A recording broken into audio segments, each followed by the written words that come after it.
भरोसा। अल्लाह पर भरोसा करने वाला कभी निराश नहीं होता। खुदा की याद। अल्लाह को याद करने से दिल को सुकून मिलता है। जो उसे याद करता है वही उसकी रहमत पाता है। सब्र। सब्र सबसे ऊंची इबादत है क्योंकि यह तुम्हें अल्लाह के और करीब ले जाता है। तौबा। अल्लाह की राह में तौबा करने वाला कभी गुमराह नहीं होता, उसका दिल नूर से भर जाता है। नेकी। नेकी का फल उसी वक्त मिलता है जब इंसान उसे दिल से करता है। ईमान की ताकत।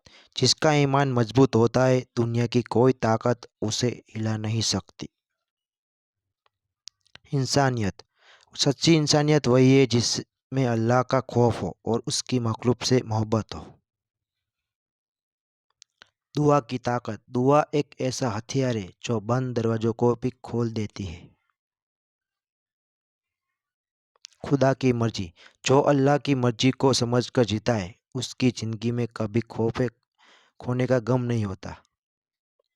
इखलास। इबादत का असली मकसद सिर्फ अल्लाह की रज़ा होनी चाहिए, तभी वो कबूल होती है।